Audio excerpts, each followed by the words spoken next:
We're back at Wedgewood Estates, and again, we talk about all of and we are talking about all of the fun and all the activities, and what a patriotic place. Randall, let me tell you another thing that my observation I have, and you can respond to that, is that I noticed that the place is immaculately cared for.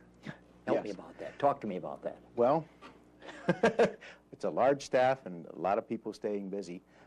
We also have a dedicated gardener that's all she does during the summertime is keep the gardens. In fact, she did such a fine job that the garden club in Mansfield gave her the award for business gardens. Wow. And we pride ourselves on just keeping that, the flowers, the yard, and it's just a lot of people staying very busy to keep it manicured and looking the way that it does.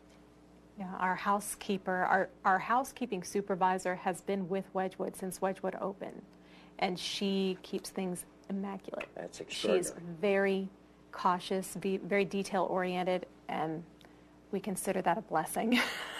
Well, again, I'm coming to you with observations that I made, and certainly one of them is that, among many, of course, obviously, that you well know, is that it's a classy place.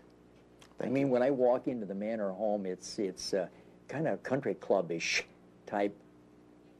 Well, thank you. And again, it seems to be very, very clean.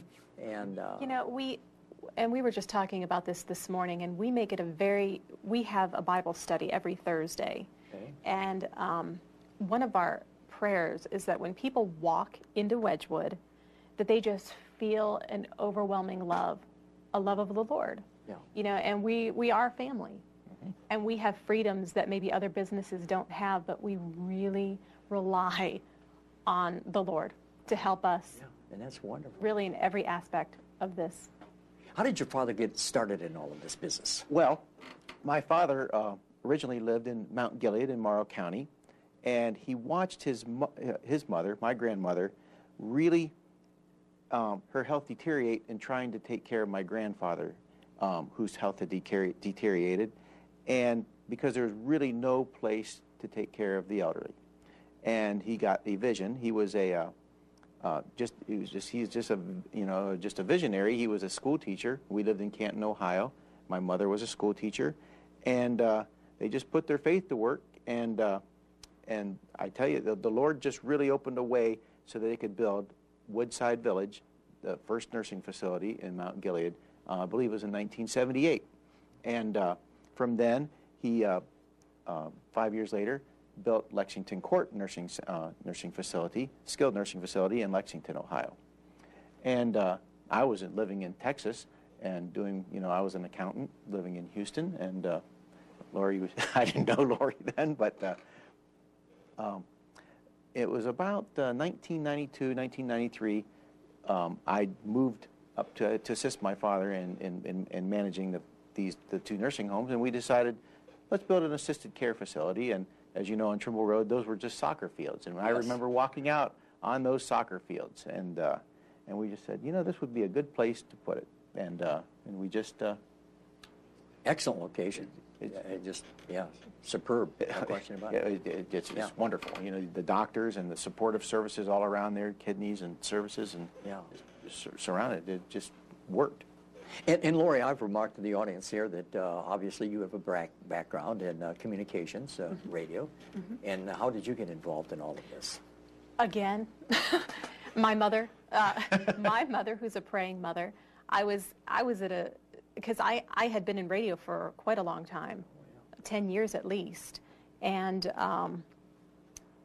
things were changing in radio at the time, being bought out and all this, and so I got involved in another field that I wasn't really, just for like a very short time, 6, 9 months, 12 months, and I was just praying, just for a different opportunity to open up, and actually she saw the ad in the paper for Wedgewood Estates, completely different area than I would normally get involved with. But she and I both looked at it and thought, let's go ahead and apply. And his father called me up, had a phone interview with me, and then I interviewed with Randy and his father. And his father wanted to hire me, and Randy did not. That's great. So, but his father won. Yes. Of course. And so here I am. I said she has qualification, but she doesn't have any experience.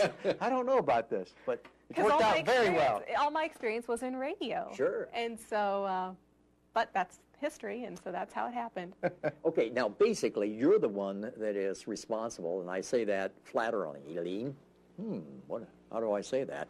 That initiated the activities that go on.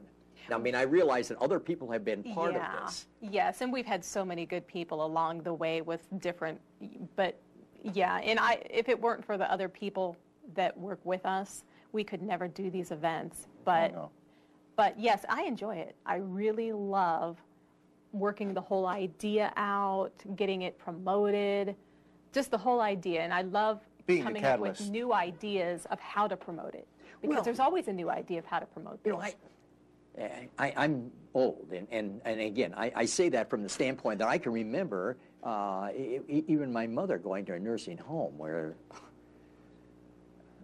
the general public didn't go, okay? I mean, the only people went there were the immediate family. Mm-hmm. Sure.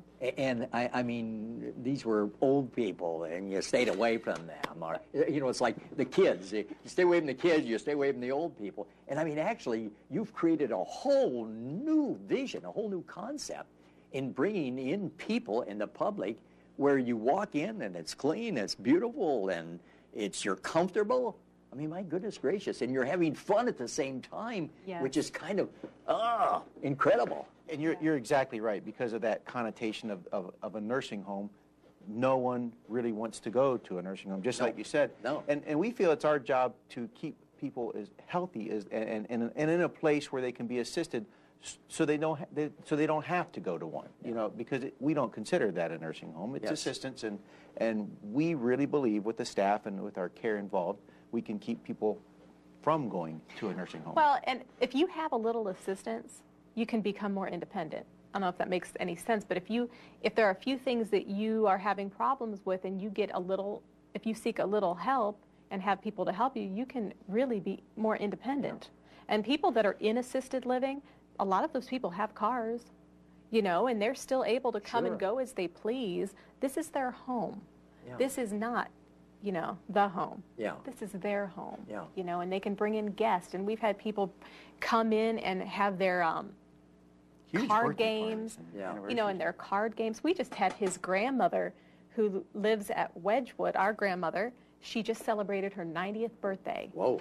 And she lived in a garden home. She came to us, 8 years ago? Yes. And I remember I had From Virginia. Yeah. Oh, interesting. And we just celebrated 90 years and had a big party in Wedgewood, just like many other folks that live at Wedgewood have big parties. Sure. It's wonderful. Great. Hey, we're talking about Wedgewood Estates tonight here on Senior Living, and you're part of that. And again, we're talking to Lori and Randall and all of the activities and fun things that go on. What a great place. We're going to come back. We got a few more minutes. Stick with us, won't you? Because we're at Wedgewood Estates.